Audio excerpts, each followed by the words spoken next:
आज का हमारा टॉपिक है types of matrices. Types of matrices में पहला मैट्रिक्स है नल और जीरो मैट्रिक्स। नल और जीरो मैट्रिक्स, इसे नल को ही हम जीरो मैट्रिक्स कहते हैं। इसे कहता क्या है, if all elements of a matrix are zero then the matrix is called null matrix. अगर कोई भी मैट्रिक्स का सारा एलिमेंट जीरो होगा तो वो क्या कहलाएगा, नल मैट्रिक्स। यहाँ पर देखिए आप, सारा एलिमेंट इसका जीरो, इसका भी सारा जीरो, इसका भी सारा एलिमेंट जीरो, तो ये क्या कहलाएगा, नल मैट्रिक्स और जीरो मैट्रिक्स। इसको हम डिनोट क्या करते हैं, ओ मैट्रिक्स से। फॉर जीरो मैट्रिक्स ए आई जे का वैल्यू जो होगा वो सारा जीरो का मतलब जीरो के बराबर होगा। तो इसमें हमने क्या, इसका वैल्यू सारा जीरो के बराबर था ना, सारा जीरो जीरो, तो ये क्या जाएगा, नल और जीरो मैट्रिक्स। नल और जीरो मैट्रिक्स सीधा बात एक लाइन में कह सकते हैं, जिसका सारा एलिमेंट जीरो होगा वो कहलाएगा नल मैट्रिक्स। अगला है हमारे पास रो मैट्रिक्स। रो मैट्रिक्स किसे कहेंगे, जिसके पास एक रो होगा। If a matrix has only one row is called row matrix. जिसके पास एक रो रहेगा वो कहलाएगा रो मैट्रिक्स। यहाँ पे आप देख सकते हैं इसके पास भी एक रो है, इसके पास भी एक रो है। नंबर ऑफ रोज का मतलब m का वैल्यू क्या हो जाएगा, वन। m का वैल्यू यहाँ पे भी वन होता है, ये क्या कहलाएगा, रो मैट्रिक्स। ये m का वैल्यू यहाँ पे क्या होना चाहिए, वन, तो वही कहलाएगा रो मैट्रिक्स। अगला है पास कॉलम मैट्रिक्स। कॉलम मैट्रिक्स किसे कहेंगे, if a matrix has only one column then matrix is called column matrix. Row matrix में पढ़ा था, इसके पास एक रो होगा, और कॉलम मैट्रिक्स में क्या होगा, जिसके पास एक कॉलम होगा, तो वही कहलाएगा कॉलम मैट्रिक्स। यहाँ पे कॉलम मैट्रिक्स का n का वैल्यू क्या होना चाहिए, वन। यहाँ पे भी n का वैल्यू वन है, तो ये क्या कहलाएगा, कॉलम मैट्रिक्स। n का वैल्यू यहाँ पे क्या होना चाहिए, वन, सीधा बात। नंबर ऑफ कॉलम्स का वैल्यू क्या होना चाहिए, वन, तभी वो कॉलम मैट्रिक्स कहलाएगा। अगला है हमारे पास इक्वल मैट्रिसेस। इक्वल मैट्रिक्स किसे कहेंगे, दो मैट्रिक्स इक्वल तभी कहलाएगा जब उसका ऑर्डर सेम होना चाहिए। Order of A is equal to order of B होना चाहिए। Then corresponding elements are equal, then their corresponding elements are equal. तो हमने अभी एक एग्जांपल देखा है, जैसे कि एक एग्जांपल हमारे पास, ये कोई मैंने मैट्रिक्स लिया, ये भी कोई मैट्रिक्स है, लेकिन ये 2x2 का मैट्रिक्स ही होना चाहिए, तभी इसका ऑर्डर, हमने क्या पढ़ा इक्वल मैट्रिक्स में, ऑर्डर दो मैट्रिक्स का सेम होना चाहिए, तभी वो इक्वल मैट्रिक्स कहलाएगा, और तब उसके बाद जाके इसका कॉरस्पॉन्डिंग एलिमेंट्स बराबर होगा। ये कहाँ, यहाँ पर भी कुछ भी हो सकता है, आप कुछ भी ले सकते हैं, लेकिन इक्वल मैट्रिक्स में इसका ऑर्डर सेम होना चाहिए। तो वही कह रहा था, इक्वल मैट्रिक्स में order of A is equal to order of B. अगला है हमारे पास रेक्टेंगुलर मैट्रिक्स। रेक्टेंगुलर मैट्रिक्स किसे कहेंगे, if number of rows is equal not is equal to number of columns then matrix is called rectangular matrix.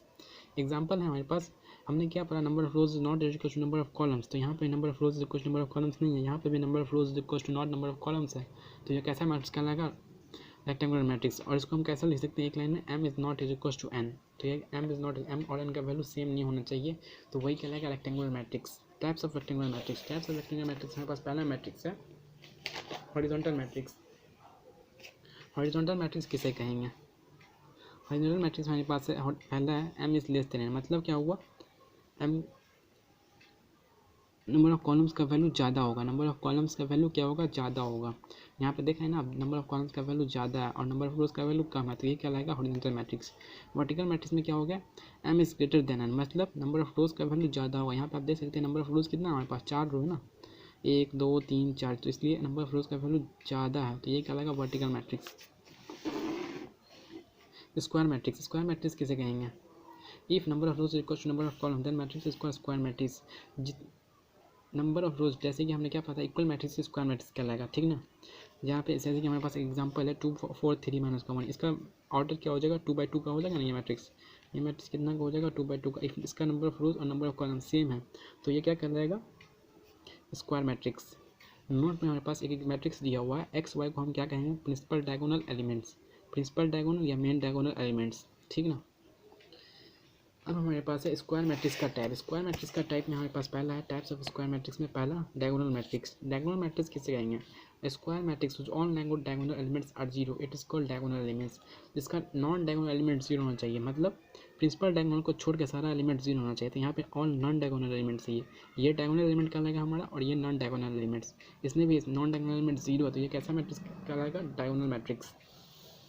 Note में हमारे पास दिया हुआ है, ए बी मतलब डायगोनल हो जाएगा, एक्स वाई जेड ये भी डायगोनल कहलाएगा, और जीरो मैट्रिक्स कहलाएगा स्केलर मैट्रिक्स। स्केलर मैट्रिक्स में क्या होता है, a diagonal matrix whose main diagonal elements are same it is called scalar matrix. Scalar matrix में मेन डायगोनल का एलिमेंट सेम होना चाहिए, तो यहाँ पर आप देख सकते हैं सारे मैट्रिक्स का मेन डायगोनल का एलिमेंट सेम होना चाहिए, सारे मैट्रिक्स का सारे मेन डायगोनल का एलिमेंट सेम होना चाहिए। यहाँ पे 0 0 मतलब मेन डायगोनल का एलिमेंट सेम होना चाहिए और नॉन डायगोनल एलिमेंट 0 होना चाहिए। अगला है हमारे पास ट्रायंगुलर मैट्रिक्स। ट्रायंगुलर मैट्रिक्स किसे कहते हैं? स्क्वायर मैट्रिक्स है to triangular matrix if it's either upper triangular matrix और लोअर ट्रायंगुलर मैट्रिक्स। मतलब कोई भी मैट्रिक्स में अपर ट्रायंगुलर मैट्रिक्स या लोअर ट्रायंगुलर मैट्रिक्स फॉर्म होता होगा। इस पर हम आगे एक टाइप देखेंगे। तीसरा हमारे पास यूनिट आइडेंटिटी मैट्रिक्स। ऐसा ट्रायंगुलर वैसा मैट्रिक्स जिसका मेन डायगोनल का एलिमेंट का वैल्यू कितना होना चाहिए? 1। उसका मेन डायगोनल का एलिमेंट वैल्यू कितना होना चाहिए? 1, और बाकी सब नॉन डायगोनल एलिमेंट 0 होना चाहिए। ट्रायंगुलर मैट्रिक्स का टाइप है हमारे पास lower triangular matrix. Lower triangular matrix कहने का मतलब क्या हुआ? मेन डायगोनल के ऊपर वाला एलिमेंट 0 होना चाहिए। मतलब मेन डायगोनल का एलिमेंट ऊपर वाला एलिमेंट 0 होना चाहिए। तो यहाँ पे दिख रहा है ना हमें, मेन डायगोनल के ऊपर वाला एलिमेंट 0 है। और अपर ट्रायंगुलर मैट्रिक्स किसे कहेंगे? अपर ट्रायंगुलर मैट्रिक्स में मेन डायगोनल के नीचे वाला एलिमेंट 0 होना चाहिए। मतलब उल्टा होता है, अपर में नीचे आता है, लोअर में ऊपर जाता है। तो मेन डायगोनल के नीचे वाला एलिमेंट 0 होना चाहिए। मेन डायगोनल का एलिमेंट नीचे 0 है, ये भी 0 है।